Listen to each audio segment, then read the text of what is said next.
À Jérusalem, on vit somme toute assez paisiblement.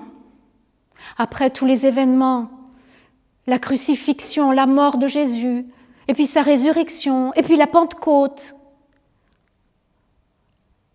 eh bien, il y a une grande assemblée maintenant. Pas seulement les quelques disciples du départ, non, il y a de nouveaux convertis et des habitudes qui se sont prises.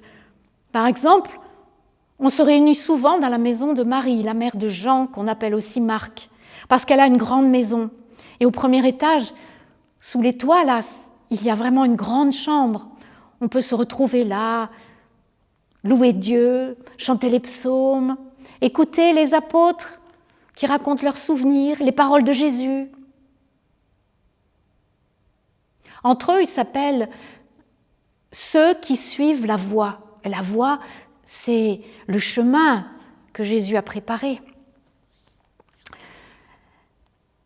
Mais un jour, le gouverneur romain, qui est connu pour sa cruauté, son désir de pouvoir, fait tuer Jacques, le frère de Jean, un pilier dans leur petite assemblée.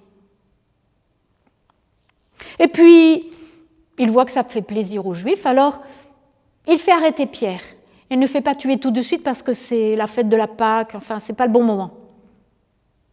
Donc Pierre est en prison et la petite communauté est bien en peine.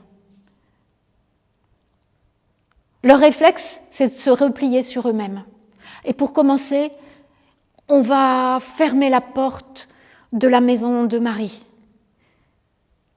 On n'y entrera pas comme dans un moulin. On met une servante à cette porte, elle est préposée là, elle ne doit ouvrir qu'à des gens qu'elle connaît. Elle connaît tous ceux qui suivent la voie. Et puis, c'est une servante qui a de l'expérience, un peu d'âge, une forte stature, elle en impose. Elle s'appelle Rose. Et puis, ils décident aussi qu'ils ne vont plus se réunir dans la chambre haute.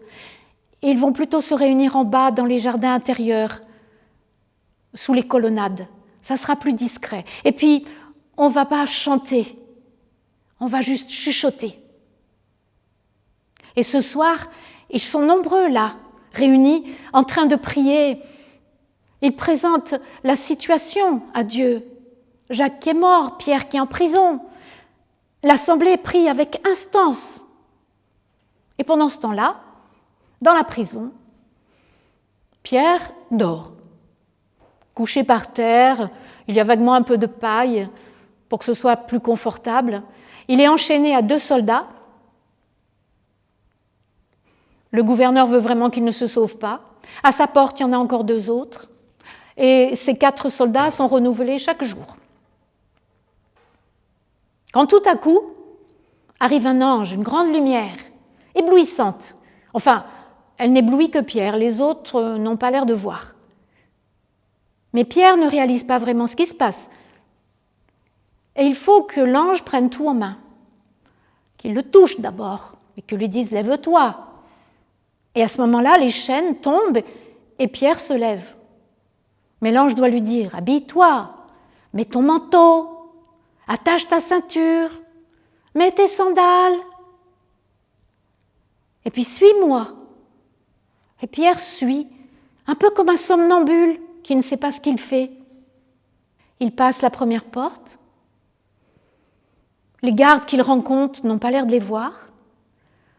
La dernière porte, celle qui donne sur la ville, la porte en fer, elle s'ouvre. Et les voilà dans la rue. Il fait nuit noire. Et là, l'ange disparaît. Pierre se retrouve tout seul. Et c'est là qu'il réalise, mais c'est bien vrai, un ange est venu pour me sauver.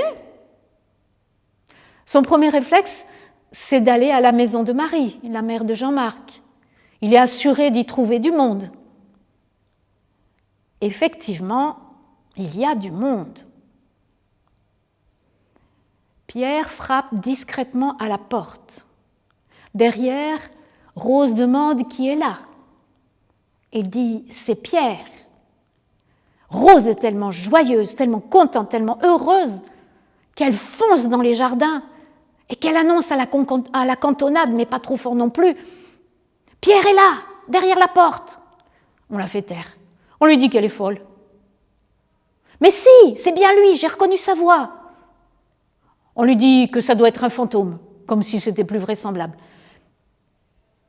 Et puis finalement, il y en a un ou deux qui sont peut-être persuadés. Bref, tout le monde s'en vient vers la porte.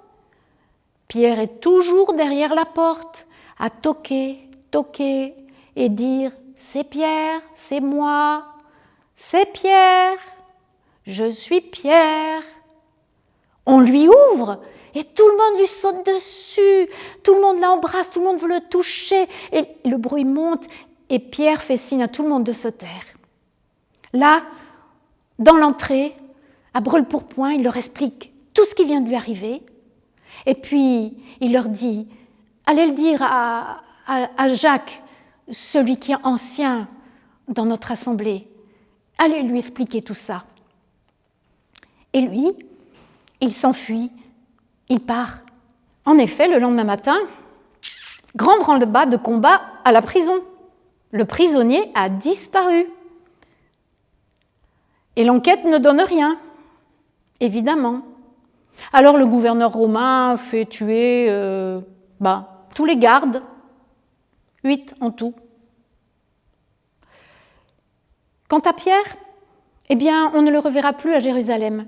Il est parti sous d'autres cieux, il est allé évangéliser d'autres pays, Chypre et puis d'autres encore. Mais il y a d'autres évangélistes qui vont se lever.